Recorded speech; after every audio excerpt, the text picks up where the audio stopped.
This is Vashti from Vashti's house, and I am on a 7-hour drive to see my daughter and her husband and my grandbabies. This is the first time I actually haven't wanted to go. I sat on my bed this morning and cried a little bit. And to be honest with you, I see a lot of stuff through social media of young people talking about how their parents are not willing to make the sacrifice, take the effort to be there for them and their grandkids. And they're always saying, why don't you come visit me or whatever. Now listen, this is not a thing for me. My husband and I, we're obsessed with our kids and we're obsessed with our grandkids. And we weren't perfect parents. We had a lot of growing up to do when we were parents, and a lot of our own issues we were overcoming from our own complicated childhoods. I'll say that. And so it was hard being a parent, very, very difficult being a parent. And it's hard being a grandparent because my grandbabies don't live near me. And so if we want to see them or have a part of their life, we have to make the effort.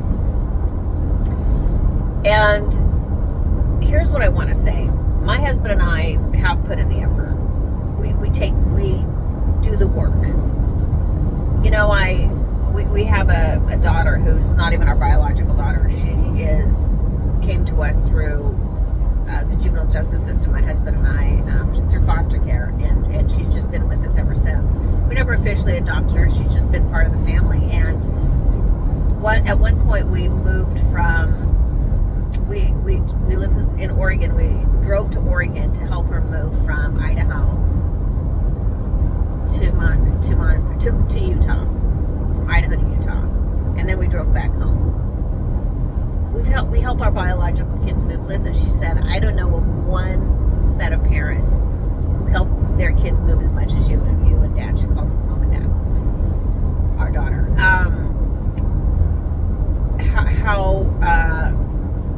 And it's true. My husband and I, if they need anything, if they want to move, we get in our trucks and we go help them. No questions asked. We're old, we're tired, our bodies hurt, but we do it because we wouldn't even think of not doing it.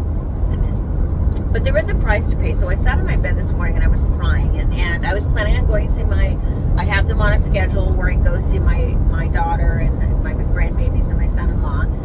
But they asked if I could come early because my son-in-law is doing a training, which would leave my daughter alone with the kids for 12 hours a day for several days in a row. Now, listen, she said, I can do it.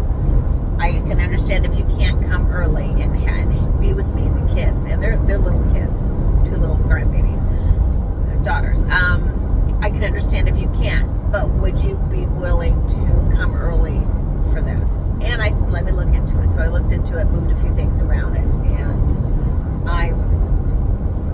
it worked out. There's a lot of things I wasn't able to get done before I left, like I normally do. The house isn't as clean. I've got work stuff that I'm going to have to do remotely and have other people help me do. And I haven't recovered from the last time. The last time I was there longer than I normally am. And I took a flight. I didn't have my car because my husband dropped me off because he was on his way doing something. He dropped me off, and so I flew back, and on the flight back, I lost everything. They didn't have my suitcase, and so I lost everything. And so I kind of have PTSD going there now, and I feel a little overwhelmed. And I'm on 24/7. I sleep on their couch, and my grandbabies love me, and they want to be near me and touching me 24/7. And even though my heart is in it, my body has its limits, and my body is remembering some of the traumatic times. It hasn't always been easy. It's not always easy to go there and help my daughter and be with the girls. When my second grandbaby was born, I was there to help, but I ended up getting really, really sick. Could not only not help, but couldn't even help myself. And I was miserable.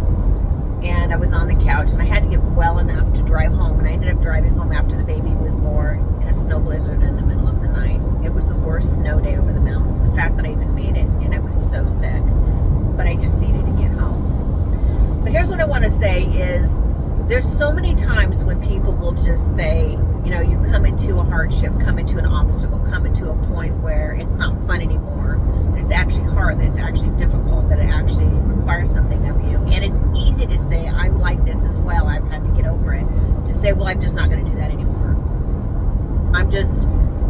you know, I just don't like how this has turned out, how this has ended up being. You know, and sometimes we think and we feel one way, but then our body's telling us something else. And we're suddenly like, okay, that's it. But this is the mom talk. I'd like to encourage you to not say that's it. Not say to yourself, I'm never doing that again. Not say to yourself, you know, I'm now going forward, going to avoid the hurt, avoid the pain. And I've had the same temptation. But the thing is I enjoy my relationship with my daughter and my son-in-law. I'm very close with them. I love them. And I love my Schnooky Schnooks and my Missy Moo Moo. And the pain and the effort is worth it to me to have a relationship with them. It's worth it to me to be in their life. Ideally, we would live close together, but we don't. And hopefully in the future that will happen. That's the ideal, but we don't. And am I going to make some adjustments? Yes. And I already told her I've got to get out at least an hour or 2 hours a day. We've already set up adjustments. We're trying to find a motorhome. My husband and I are, you know, we're in the market for a motorhome that can stay in the town that they live in, a little trailer or whatever, so that, you know, to make it easier. So it's not like I'm not making adjustments. But the thing that I'm not doing is getting mad, getting angry, getting frustrated. You know, some people will get mad that the person even asked. And my daughter said to me, you don't have to do this, but thank you for at least for the fact that I know that I can at least ask you. And I know you'll do it if you can, and you won't if you can't. She goes, but I appreciate the fact that I can at least ask you, and she can. And my decision is my decision. And so I sat on my bed, and I prayed, and I girded myself, and I regulated my nervous system. And I prepared myself for quite a few days of helping my daughter with my grandbabies. Even though I get tired, even though I have to manage my alone time. And, you know, I physically get tired because they're babies that want to be picked up and held and carried and all of that stuff. It's good for me though, trust me. I need the exercise. But it's okay to do hard things. And if it's hard, just because it's hard doesn't mean it's bad. And just because it's easy doesn't mean it's good. And so, I guess this is just my encouragement to you to take the time to not measure things around whether it's easy or hard, but whether it's valuable to you. And then give yourself permission to set up appropriate boundaries and appropriate conditions for yourself and the people around you. That's very, very appropriate.